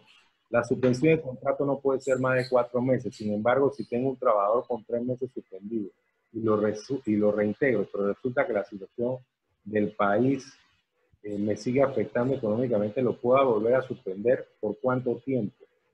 Bueno, ahí es donde vamos a entrar en el periodo de interpretación. A mi juicio, yo reincorporo un trabajador, vuelve a trabajar, y hay ondulancia en la actividad económica, la liquidez, y de repente otra vez el bache, y continúa la situación de la crisis, de la emergencia y todo lo demás, yo creo que puedo iniciar nuevamente el proceso de suspensión. Pues la suspensión no tiene en la ley ningún elemento que diga solamente lo puedes hacer una vez y más nunca lo puedes hacer. No lo dice, pero es un tema que ahora estará sujeto a la interpretación. Yo puedo tener prórrogas y pueden decir, bueno, ya usted agotó todas las prórrogas y ya no lo puede hacer más. La interpretación a mi juicio no puede ser, ya no lo puede hacer más nunca en la vida. O sea, esta gente tiene una visión romántica de la vida, que todo va a ir siempre mejor cuando se reactiva la economía. No puede ser. Esa no debería ser la interpretación de la ley. O sea, yo lo voy a presentar y voy a demostrar que me ha sido imposible sostener la situación y que prefiero suspenderlo. Ese es el tema. Dice, la reducción de horario se puede aplicar hasta el 50% y menos del horario inicial pactado en contrato. Vuelvo y les insisto en algo. El Ministerio de Trabajo habló de 50%, pero el artículo 159 del Código de Trabajo no habla del 50%. Yo podría decirle a una persona, tú vas a trabajar un 35%, un 40%, un 20%. La ley no lo dice. Es más, el decreto que regula la reducción no lo dice, pero eso lo han planteado alguna autoridad del Ministerio de Trabajo, pero no está plasmado en ningún documento. Dice, a ver, los colaboradores de más de 60 años con enfermedades crónicas y embarazadas no pueden suspender. Sí se les puede suspender como cualquier otro. O sea, ustedes pueden incluirlo en un listado de suspensión y presentan la suspensión perfectamente. Ha habido algunos casos donde se ha aludido a esas circunstancias para suspender, pero la norma no dice que por tener 60 años o por estar embarazada o por tener una enfermedad crónica ya esa es una causa eficiente para suspender. La norma no lo dice, pero sí se les puede suspender. Dice, la reducción de la jornada puede dar como resultado que sea inferior al salario mínimo. No. ¿Saben por qué? Porque el salario mínimo se pacta por hora. Los decretos de salario mínimo se pactan por hora. O sea, yo tengo un trabajador que lo tengo en el salario mínimo, le reduce la jornada 50%. Yo voy a transformar, si tiene un salario mensual, ¿cuál es su salario por hora? Y ese salario por hora tiene que corresponder al mínimo que le corresponde por prestar el servicio en la posición correspondiente. Entonces, Rubén, eso es lo que va a pagar. Sí. Rubén, es alguien que tiene celular, que no puede preguntar por el chat. Me envió una pregunta. Dice, no sé si la has contestado ya, dice, si tengo personas en fuero maternal, ¿puedo hacer reducción laboral con ellas? Si tengo personas en fuero maternal, sí pueden hacer reducción. No hay ningún problema. La ley no dice lo contrario. Acá hay otra pregunta que dice... Pero una vez se reintegre el trabajo, ¿tiene que cumplir con el periodo del fuero? Ella tiene el derecho, tiene una reducción de jornada, tiene derecho a su licencia. Tiene derecho a su licencia. Pero tú la puedes suspender. ¿Y qué pasa cuando la suspensión termina? Debe reintegrarse a sus labores. ¿Y cumplir con el fuero? Sí, el fuero de maternidad es de un año a partir de su regreso a las labores. O lo remanente, ¿no? O lo remanente, sí. Okay. Exactamente. Licenciado, disculpe, es que no comprendí la explicación de la reducción de la jornada. Puede ser como resultado que sea inferior al salario mínimo. Disculpe, es que no la capté bien. volvemos. El salario mínimo está pactado, está establecido por decreto, que lo fijan por hora. No hay manera que una reducción de jornada de un individuo gane menos del mínimo por hora que le corresponde. O sea, yo tengo un salario mensual, voy a trabajar la mitad del tiempo, van a llevarme mi salario mensual a las horas que me corresponden y esas horas me la van a pagar de conformidad con las horas que yo estoy prestando servicio. Quisiera saber si tiene una duda adicional. Ok, no, ya. Lo que pasa es que me hice la pregunta porque una persona me dijo así y quería nada más estar clarita en eso. Muchas gracias. Es decir, yo gano X cantidad por mes. Eso lo divido entre la cantidad de horas que estoy prestando servicio ordinariamente y eso me va a dar una constante. Y eso lo voy a multiplicar por la cantidad de horas que estoy prestando servicio en jornada reducida. Es imposible que sea inferior si le estoy pagando correctamente su salario mensual.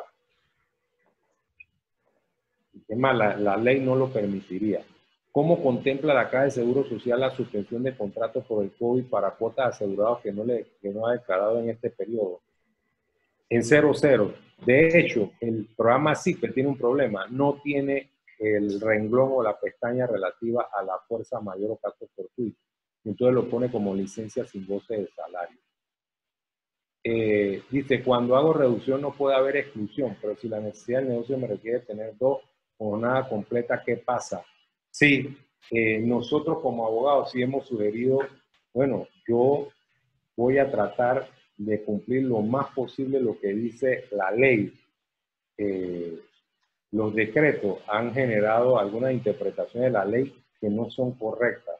Si yo necesito una persona que tenga una jornada completa por razón de la operación, bueno, lo tendré que hacer, lo pondré y los demás lo tendré con jornada reducida. Y eso va a ser más fácil hacerlo cuando no haya sindicatos que reclamen. Hubo una situación que se dio también con una empresa que de repente planteó que era mejor negociar con los trabajadores que negociar con el sindicato. Después va a venir una discusión si eso era válido o no. Pero a mi juicio, en el ejemplo que se propone, yo no creo que si yo demuestro que en este caso era imprescindible que un gerente, un administrativo o un contador estuviesen las 8 horas para poder garantizar que los demás tuvieran al menos una reducción de jornada, no creo que esa pelea la van a ganar aquellos que piensan que todos deben tener el mismo tratamiento. Tengo que aclararles algo, o sea, esto no se ha dado nunca en Panamá. Esta circunstancia es peor que lo que se dio en el año 89. Entonces tendremos que retar a los tribunales a ver cómo lo resuelven. Es lo mismo que las suspensiones. Antes decían, usted tiene que suspender a todos los trabajadores. Después se matificó la interpretación y se dijo que usted puede suspender por sección, por área de trabajo o por departamento, que era lo lógico. Igual que cuando usted reactive, el empleador debería tener la posibilidad de decir, yo voy a reactivar a determinados trabajadores.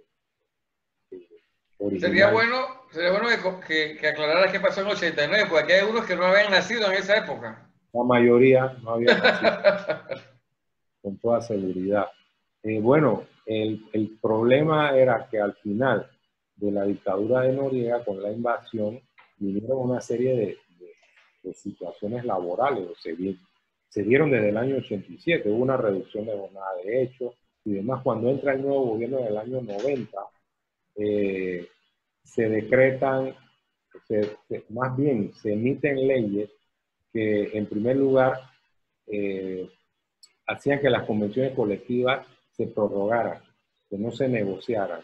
Además de eso, se permitía la terminación de las relaciones por fuerza mayor o caso fortuito, lo único que se revisó de tal manera que eso fuese aprobado por el Ministerio de Trabajo.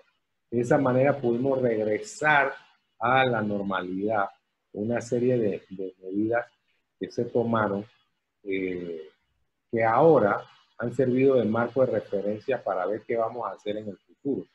Si yo tengo una empresa y me obligan a traer de la subvención a todos los trabajadores en un entorno económico hostil, donde no hay un mercado importante que sustente eso, vamos a tener mayores problemas. Si no me dan más flexibilidad para el tema de las reducciones de jornada, de tal manera que más trabajadores laboren, quién sabe con remuneraciones inferiores porque trabajan menos tiempo, pero eso al inicio va a tener que darse de esa manera. Dice otra, si un empleado quiere mutuo acuerdo con la empresa y la empresa decide por voluntad del empleado qué porcentaje de indemnización puede pagarlo, se le debe pagar su totalidad. No, la indemnización no es un derecho, la indemnización siempre puede ser negociada. Es más, según jurisprudencia, el mutuo acuerdo es válido siempre y cuando se pague por lo menos las prestaciones de ley. Si usted le paga vacaciones, el 13º mes y prima, y la persona lo firma, ese mutuo acuerdo es perfectamente válido.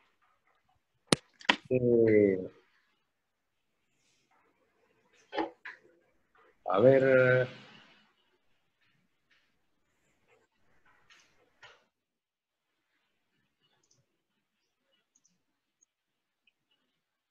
La empresa está operando, su facturación, claro, no es la misma y requiere tener personal bajo suspensión, otro bajo reducción y otro en sitio, en oficina operando. Además que la pandemia tampoco permite tener a todos los trabajadores.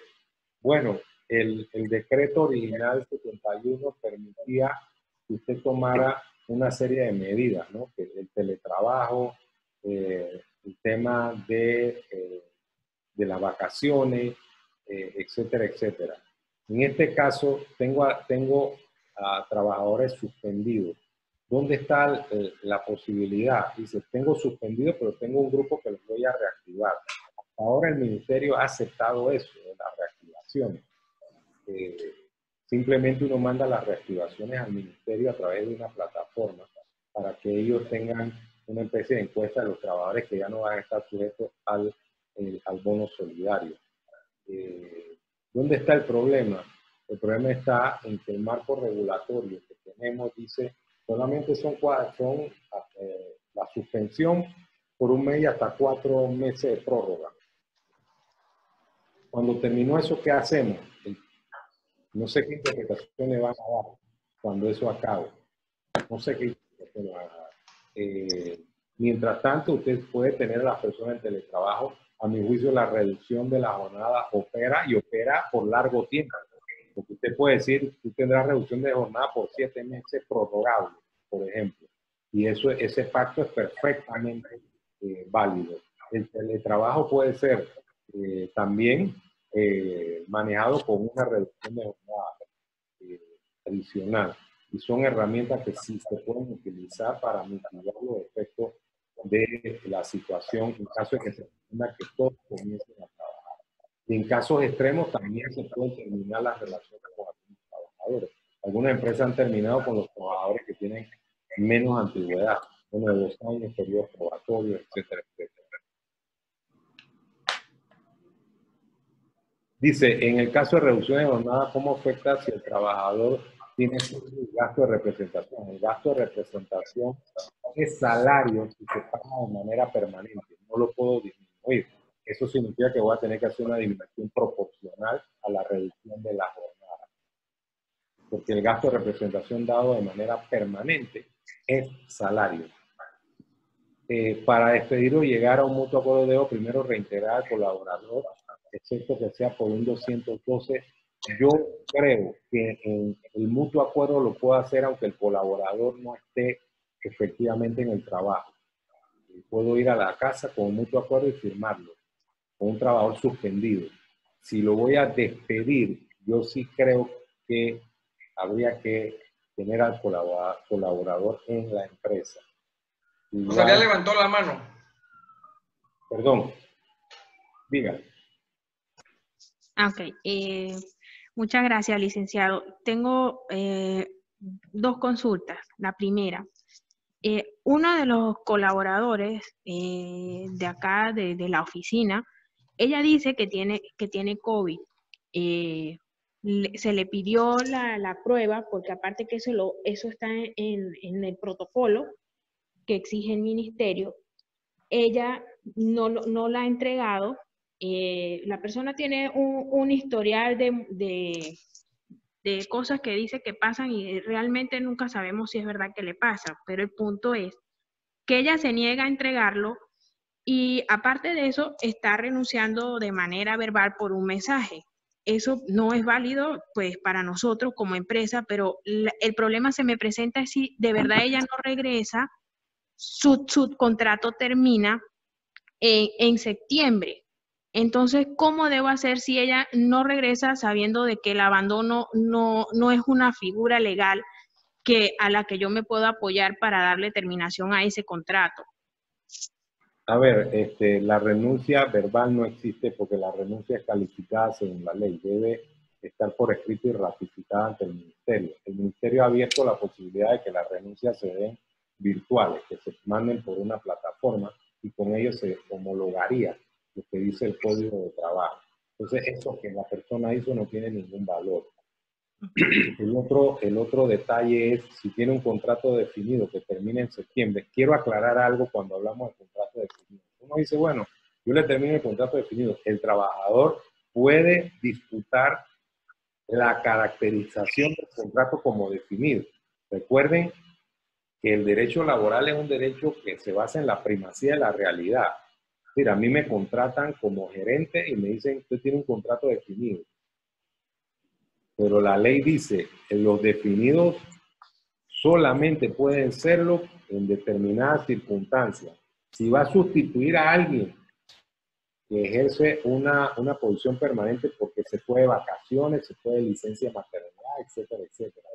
La nueva actividad de una empresa, hasta por un periodo de 2 años, la nueva actividad, o sea, si una empresa tiene una nueva actividad, puedo contratar por definido, pero todo eso lo tengo que probar y tengo que decir en el contrato por qué contraté.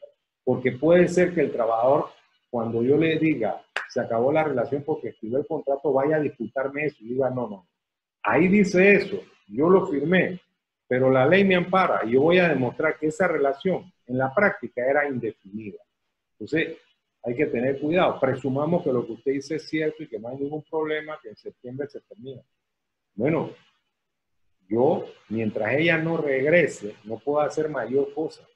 Tendría que esperar hasta el mes de septiembre. Y de repente no va a aparecer en septiembre tampoco. Y ahí hay un vacío legal, no de ahora, de toda la vida. Porque en ese caso no hay abandono. El abandono es una causal de despido que implica reiteración. Y el abandono es laboral. Estoy aquí, no estoy trabajando. En ese caso serían ausencias injustificadas. Si la persona regresa y no justifica las ausencias, no trae su certificación, puedo despedirla por ausencia injustificada. Pero ojo, le doy otro detalle. Cuando me hablan de los despidos a distancia, me preocupa mucho cuando yo no tengo al trabajador que está en su jornada laboral. ¿Por qué? Porque hay una norma que dice que yo no puedo tomar ninguna acción cuando el trabajador está de vacaciones o incapacitado. Y muchas veces, cuando se dan estas cosas, llega el trabajador con un certificado médico posterior y se cayó el despido.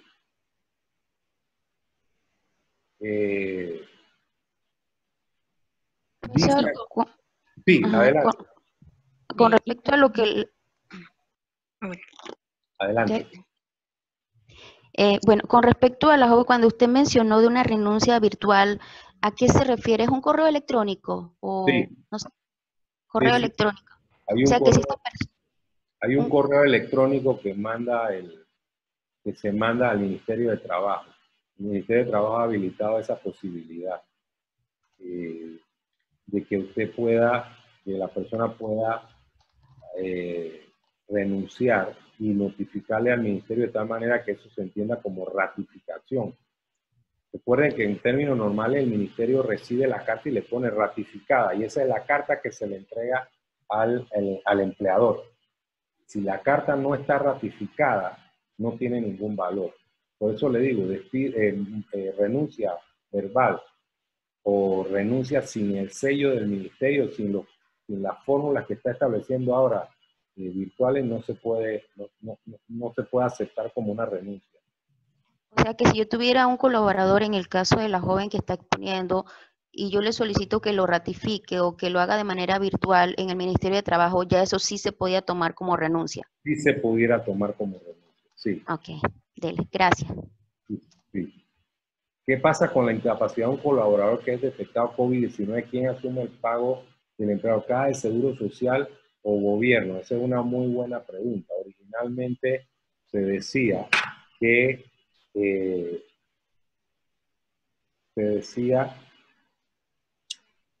denme un segundo.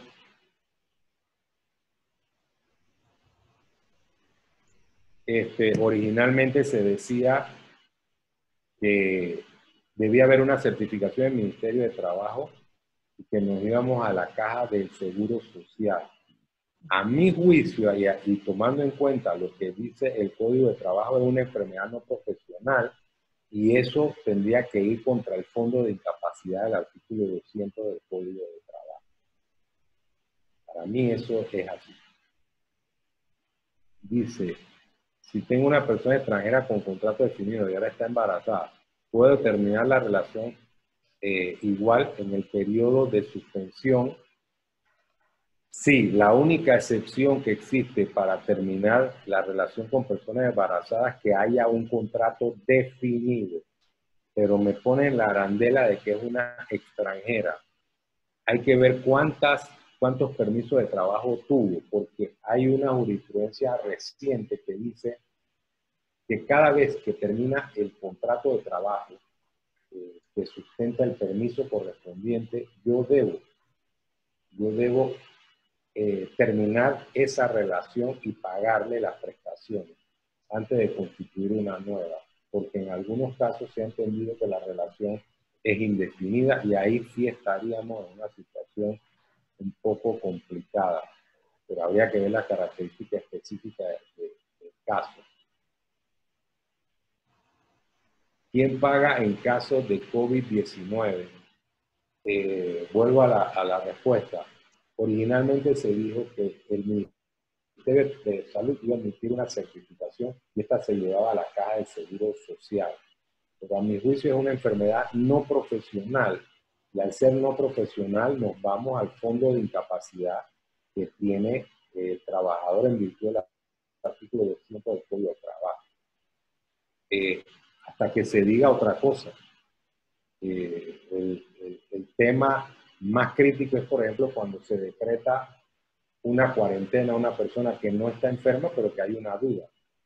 Entonces, si hay una certificación de esa cuarentena, dice, esta persona está en cuarentena. ¿Cómo se entiende eso? Eso no ha sido clarificado adecuadamente, porque no es una enfermedad, no está enfermo. Pero una autoridad de salud dice, no puede trabajar. Entonces eso se puede entender también como una certificación. A mí me dicen que no puedo trabajar, no me siento nada, estoy esperando que pasen los 14 días.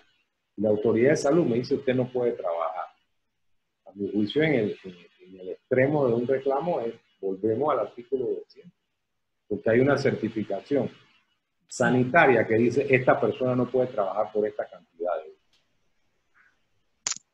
A ver qué más. Licenciado, disculpe, y en mi caso que la persona dice que tiene COVID, pero no me está presentando, no me da el examen o la cuarentena que le dicen que tienen que guardar. Usted no le paga, le va a descontar esos días, como si fueran ausencia injustificada, porque no hay un documento que determine la existencia de una enfermedad. O sea, la persona le dice que tiene COVID, está bien, perfecto. Fíjense, aquí hay casos que hay que particularizar. Si usted está en la empresa y fruto del protocolo usted ve a alguien que llega a refrescar y dice, espera, vete para tu casa. Ahí yo le voy a tener que pagar como empleador. Yo decidí que se fuera para su casa. Yo decidí. Pero si alguien desde la casa dice, yo estoy enfermo y tengo COVID, así que no voy a ir. Ah, tranquilo, pero tráeme tu certificado que diga eso, o que diga que estás enfermo. Y entonces consideraré que la ausencia es justificada. De lo contrario, será injustificada, te descontaré y en el caso extremo, si no lo justifica a tiempo y se dan los presupuestos de la causal, te puedo despedir por ausencia. Una pregunta ahí, pero yo le pago la cantidad de días que dice la ley y después le paga el Seguro Social, ¿o cómo Después funciona le eso? paga el Seguro Social, así es. O sea que si él tenía 10 días y tiene No, COVID más yo 14, yo le quiero pago hasta el aclarar, 18 y después en adelante le paga el seguro. la norma habla de 18 días que puede acumularse hasta 36. Bueno, yo veré su fondo. Si no tiene fondo, la ausencia es justificada, la ausencia es plenamente justificada, pero no le pago, porque no tiene fondo. Es que usualmente el empleado utiliza todos los días que tiene derecho. De una u otra forma, él los utiliza. Y esta Entonces pandemia, puede que algunos ya no tengan fondos para el COVID. sí, y esta situación nos ha hecho meditar sobre eso, porque los trabajadores decían, yo tengo mi derecho a mis 18 días, pero los 18 días era una protección, o es una protección que establece la ley laboral para casos de enfermedad cierta.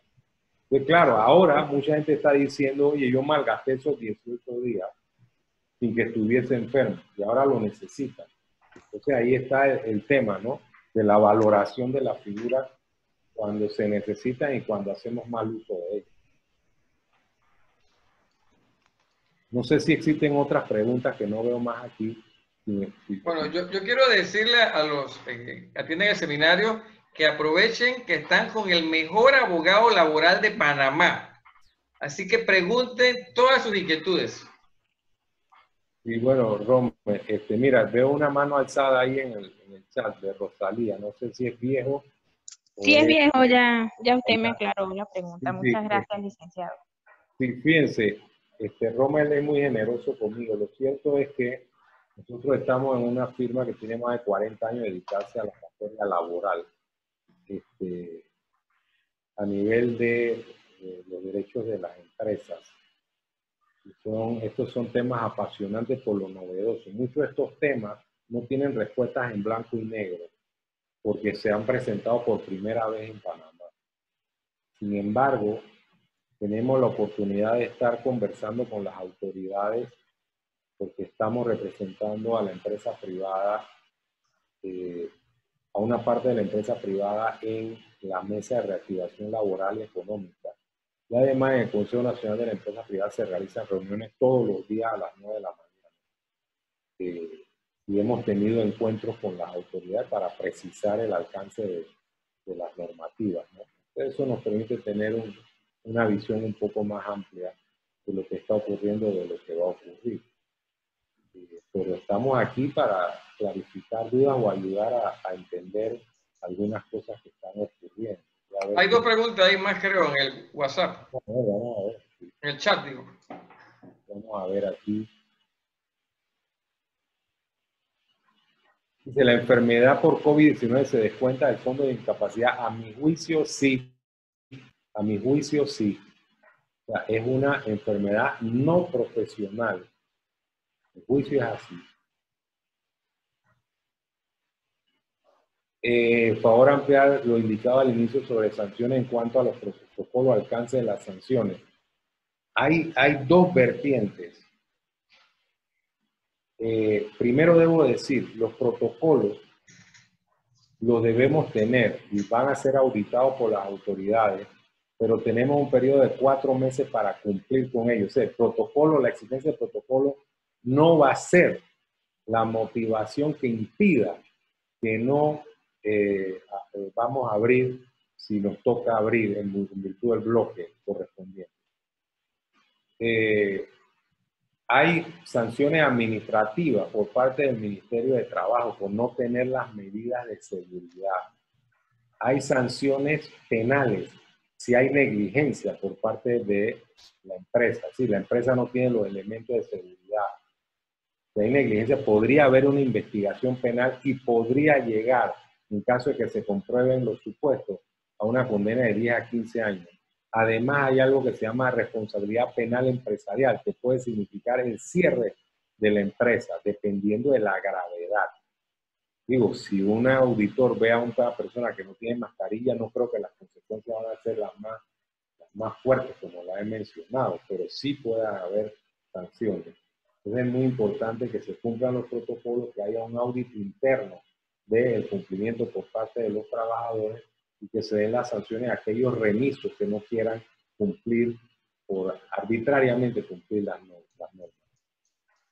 Dice aquí,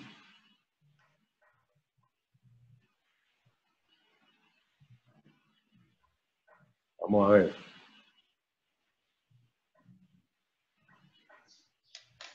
Por favor, acláreme lo de los reintegros. Si tengo 20 empleados, ¿puedo solicitar ir reintegrando paulatinamente de acuerdo a mi necesidad? A mi juicio, sí, con la notificación que le voy a hacer al Ministerio de Trabajo en la plataforma correspondiente. Voy a abrir, a mi juicio, las suspensiones están vigentes, me ordenan abrir y yo tengo suspensiones vigentes. La suspensión está vigente, yo decido si abro o no abro. Y si abro, yo mantengo la suspensión y voy a ir reintegrando al grupo de trabajadores que yo requiero.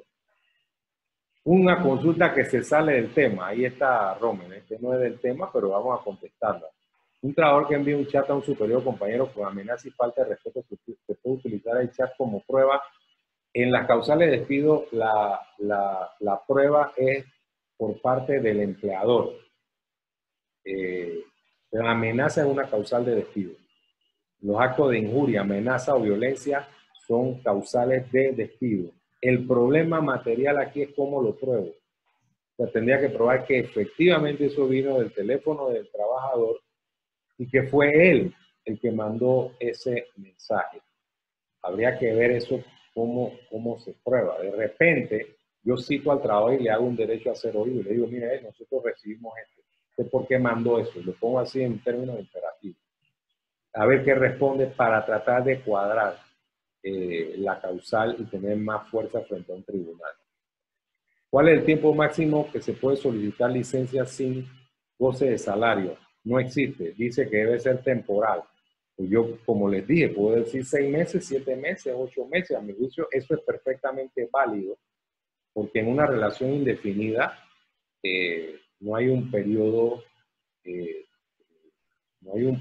específico que pudiese considerarse como la totalidad de la relación. Yo no abusaría, yo no pondría, tú tienes una reducción por 3 años, no haría eso. Yo hablaría por lo menos de meses. Y pondría la expresión prorrogable, porque una vez vencido pudiéramos ponernos de acuerdo para prorrogar el periodo de tiempo. ¿Qué pasa con el empleado que la amenaza, que lo manejan como contrato definido y el mismo se termina en el mes de marzo, pero aún no le han pagado la liquidación, se terminó en el mes de marzo y aún no le han pagado la liquidación correspondiente al empleado porque la empresa dice que no tiene dinero para pagar? ¿Cuál es el tiempo que debe esperar el empleado para poder obtener el dinero correspondiente? ¿No? El trabajador podría reclamarlo inmediatamente. Él no tendría que esperar. En términos reales, podría establecer su reclamo, decir que no le han pagado sus prestaciones, llevar a la persona al ministerio, claro, cuando abra el ministerio, o presentar su demanda en los tribunales, y esa sí la puede hacer ahora porque ya los tribunales abrieron. ¿Se entiende? Si entiendo, para el ministerio sí debo incluir para el cálculo de la liquidación los salarios por tiempo suspendido, pero bajo la ley no. Efectivamente hay una contradicción. Cuando yo, fíjense, no es para la liquidación, estamos hablando de vacaciones y 13º mes. El 13º mes, los decretos dicen que se toma en cuenta los salarios efectivamente percibidos durante el periodo. Entonces, esta persona en agosto va a tener un bache. Pero eso es lo que dice el decreto. El ministerio dijo que no, que se tomaba en cuenta como si hubiese trabajado. Pero cuando usted analiza la norma, el espacio es muy limitado para llegar a la conclusión que dijo el Ministerio de Trabajo. Dice, se puede llegar al despido por el no cumplimiento de la medida por parte de algún colaborador. A mi juicio, sí. O sea, si hay una rebeldía manifiesta y digo, yo no me tomo la temperatura, yo no me pongo mascarilla, a mi juicio sí lo puedo despedir. Vuelvo y le insisto en algo. La norma, cuando habla de seguridad, la norma de despido dice que debe haber reiteración en negarse a cumplir con las medidas de seguridad. Pero les relaté de una sentencia sobre otro caso que también, como una causal de consumo de sustancias prohibidas por la ley, que requiere reiteración. Y a mi juicio, ese símil lo voy a trasladar acá, esa situación la voy a trasladar acá y voy a decir, este individuo no se pone la mascarilla. Si él está enfermo, va a contaminar a los demás. Es lo mismo que el que está borracho Okay. Está sujeto a sustancia prohibida por la ley y toma un vehículo. Si despido por el 212, ¿debo pagarle el preaviso? No necesariamente. Puedo pagarle el mes o hacer lo que lo trabaje. Dice 212, menos de 2 años, ¿incluye pago de preaviso? Podría incluirlo. Es la misma pregunta. ¿Lo pago o lo trabajo? El preaviso es un mes de salario o un mes de trabajo. Dice, repítame en el mutuo cuáles son los derechos que debo pagar y si debe ser pagado inmediatamente puede ser por arreglo de pago. En el mutuo acuerdo es válido si por lo menos paga las prestaciones de ley, vacaciones, decimotercer mes, prima y los salarios adeudados. Si por lo menos he pagado eso, el mutuo es perfectamente válido. ¿Y cómo lo pago? Depende de lo pactado. Yo puedo decir, lo pagaré en 3 pagos. Y aquí están las fechas descritas específicamente. Dice otra pregunta, ¿los beneficios de viáticos por teléfono y combustible se pagan proporcionadas a las horas de trabajo reducidas? A mi juicio sí, habría que ver casos en particular, pero en términos generales sí. O sea, yo le reduje la jornada, no el salario, la jornada de trabajo, se redujo su ingreso, se redujo la actividad, yo le puedo reducir, el viático no está saliendo de igual manera. Debo aclarar, si hay viáticos permanentes, tenemos la posibilidad de que se entienda que son salarios, porque hay gente que da cantidades fijas. Ahí se puede considerar que es salario, pero eso generaría otro tipo de problema. Comprendo entonces que todo protocolo que incumple el colaborador puede ser causal de despido. Si así, ¿qué legalmente aplico? Yo no hablo en términos generales, estoy hablando de conductas graves. Remiso a no usar la mascarilla. Lo que no puedo hacer es decirle al individuo que la está usando mal. Por ejemplo, te voy a despedir porque la usas mal. Bueno, tendré que darle las charlas correspondientes. Tengo que ver los casos específicos. No en todos los casos voy a despedir. Estamos hablando de cosas graves, de situaciones graves, importantes. Este individuo que de repente llega y pasó y no se lavó las manos o el gel, bueno, ahí tendré que establecer una mecánica para que esto se cumpla. Y yo, en esos casos, yo no me atrevería a despedir en forma inmediata. Habría que ver la secuencia. Por eso, acá yo tengo que ver los hechos cuando se presentan. Este individuo llegaba y nunca se lavaba las manos. Yo no le decía, a mí se me olvidó. Y fueron 2, 3, 4 veces. Bueno, a ese individuo yo creo que en ese caso, con esa secuencia, yo lo pudiera despedir. Puede ser que otro diga, ¿tú sabes qué? A la primera vez yo no me voy a tomar temperatura ni me voy a poner mascarilla. Ya hay una manifestación de rebeldía que es intolerable y de repente en ese momento, con una sola situación, lo puedo despedir. Pero es mucho de ver las circunstancias y el ecosistema del caso. ¿Qué pasó alrededor? ¿Por qué esa reacción? Antes de tomar una decisión, debe consultar cuando se dé el evento con un profesional que le ayude a analizar la situación cuando se dé. Por favor, me aclara sobre el 13º mes todo el correspondiente a agosto con los paradores que están suspendidos. Si el decreto, los decretos que hablan del 13º mes, que hay otra pregunta que habla de cuál es el decreto, el 221 de 1971. Ese es el decreto del 13º mes y hay otros que regulan esta materia. Pero en agosto, usted va a tener que interpretar si le paga como si hubieran trabajado o no, porque la norma dice que se toma en cuenta los salarios efectivamente recibidos durante ese periodo para el cálculo. Y como estaban suspendidos, no lo recibieron. Entonces, el cálculo del 13º va a ser muy elemental. Va a ser, tomando en cuenta esa norma, va a haber problemas porque el ministerio dice lo contrario, pero yo me refiero a lo que dice la norma. Esa era la última, Romer, no sé si hay más. Yo creo que ya el almuerzo nos está llamando. Bueno, pero antes de despedirnos, quisiera decirle que la próxima semana hay otro seminario laboral. En este caso será para la renovación de los permisos de residencia a extranjeros, la prórroga de permisos de trabajo para extranjeros, el pago de multas por estadía vencida, retorno voluntario a su país. O sea, va a ser un tema de migración, extranjeros, y sobre el tema laboral y, por supuesto, frente a lo que estamos viviendo, que es la pandemia. Para los que estén interesados, de todos modos, les voy a enviar el correo. Yo quisiera darle las gracias por haber participado en el seminario. En nombre de la Asociación de Maritime Logistic Group y Mendoza, Arias, Valle y Castillo. Y les tendremos informado de los próximos seminarios. Rubén, para despedirte. Sí, cómo no, muy agradecido por la oportunidad, Rommel. Saludos a todas las que están atendiendo esta sala virtual. Yo voy a mandarle a Rommel, a más tardar el lunes, que van a tener un paquete con la presentación y otros documentos adicionales.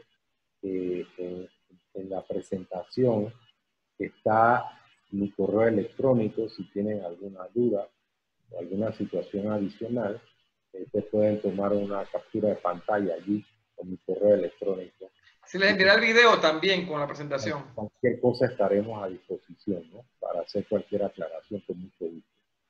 Así que saludos y que se encuentren bien, cuídense. Bueno, muchas gracias a todos y que tengan un feliz almuerzo.